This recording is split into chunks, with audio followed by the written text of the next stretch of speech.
mês de fevereiro é um mês que nós devemos lembrar também do combate ao lúpus eritematoso sistêmico, uma doença que pode levar várias complicações, principalmente naquelas pessoas que não têm um manejo adequado. É sobre essa doença que nós vamos falar um pouquinho nesse vídeo que inicia agora.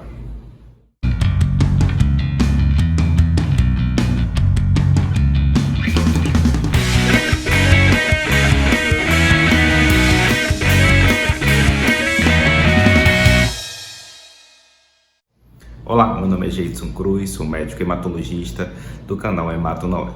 Vamos voltar aqui e ficar cerca de 10 minutos falando sobre um tema importante e relevante do mundo da hematologia ou da medicina de forma geral. Hoje nós vamos voltar a falar de uma doença reumática, um tema que já foi conteúdo aqui do canal, você inclusive pode conferir aqui no vídeo que eu vou deixar aqui em cima, quando nós afirmamos nesse vídeo doenças que levam a alterações no sangue, doenças autoimunes, doenças reumáticas que levam a alteração no sangue e que muitas vezes as pessoas confundem como se fosse um reumatismo no sangue, quando na verdade nada mais é do que a manifestação clínica no sangue de uma doença reumática.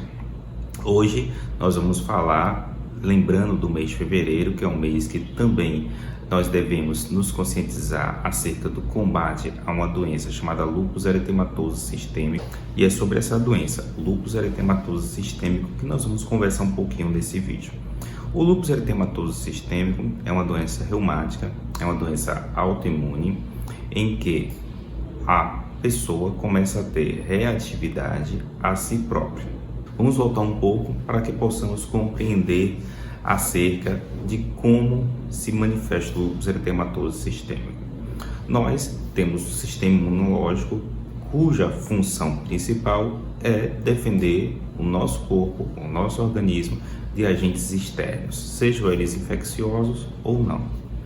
Por algum motivo que não se sabe muito bem ao certo, muitos especulam que possam ser patologias virais que levam a uma ativação anormal do sistema imunológico. Outros advogam que o próprio desenvolvimento do sistema imunológico está comprometido, fazendo com que o reconhecimento daquilo que é próprio da pessoa, daquilo que não é próprio da pessoa, fica alterado, favorecendo o surgimento de doença autoimune ou até mesmo alterações metabólicas, onde determinadas alterações genéticas favorecem também o surgimento de autoanticorpos.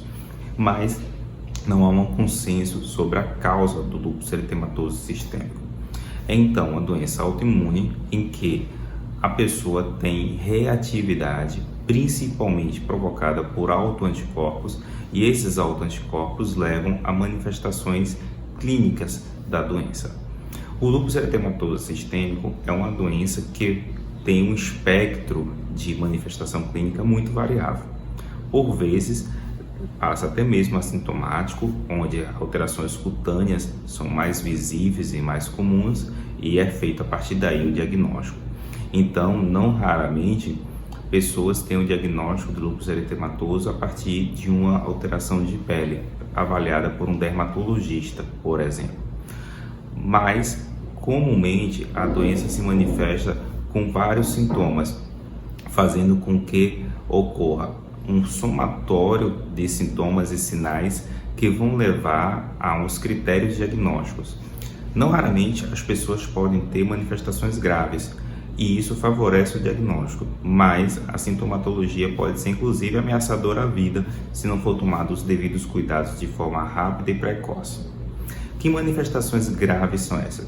A pessoa pode ter manifestação grave do ponto de vista neurológico, inclusive com quadros psicóticos, pode ter quadros de encefalopatia, encefalite por causa da alteração imunológica, a vasculite do sistema nervoso central, que é possível ocorrer também naquele paciente portador de lúpus eritematoso sistêmico, pode ter uma manifestação bastante grave.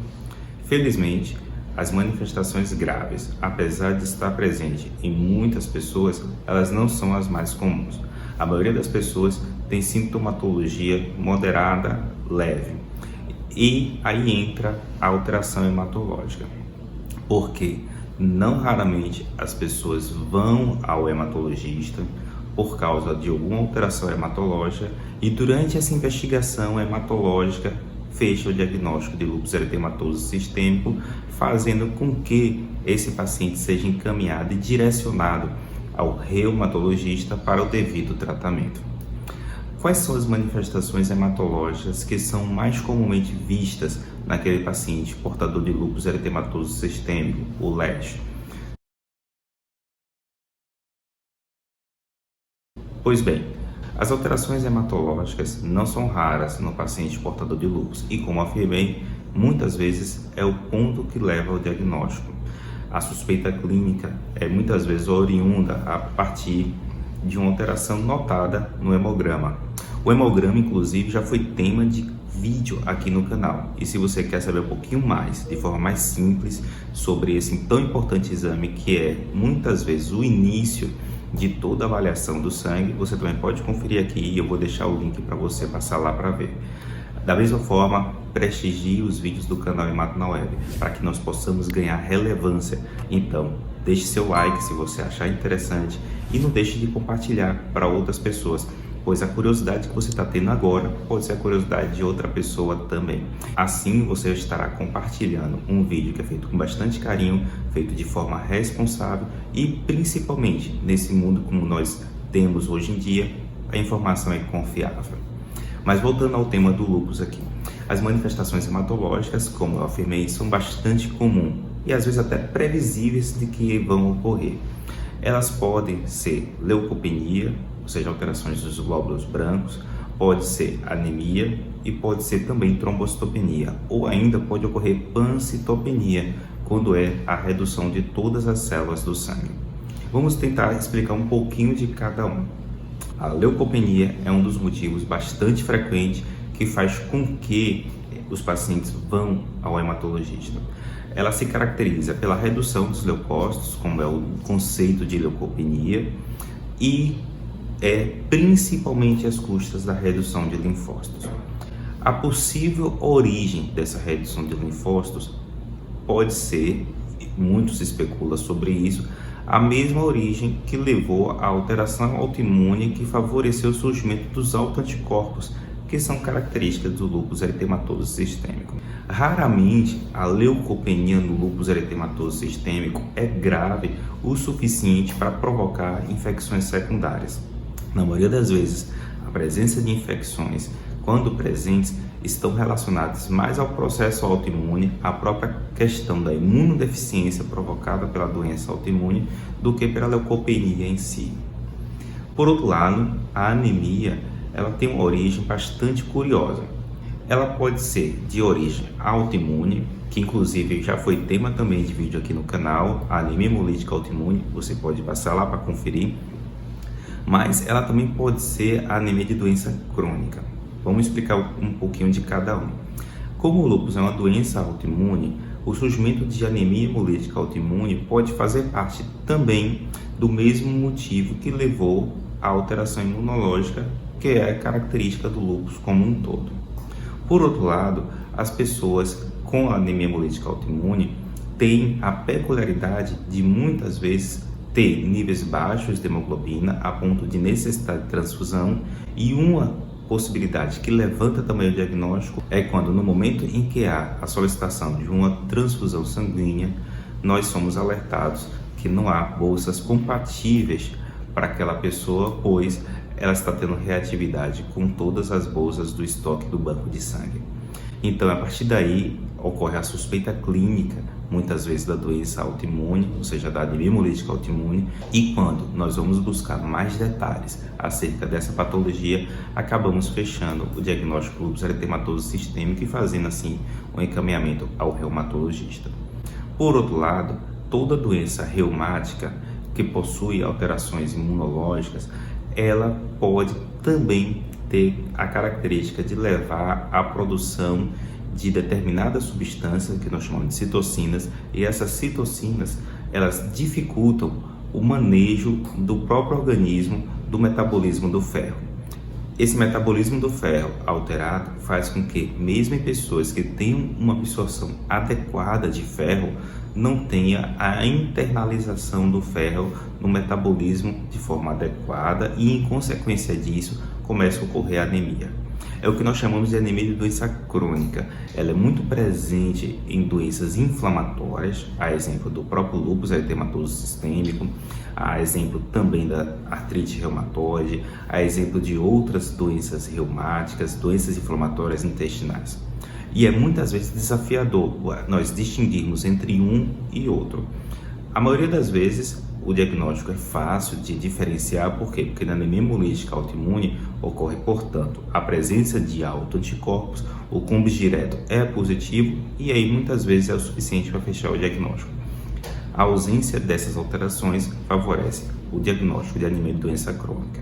Porém, as duas coisas podem estar juntas, ou seja, está uma adjacente à outra, fazendo assim o desafio ainda maior no diagnóstico e no tratamento também.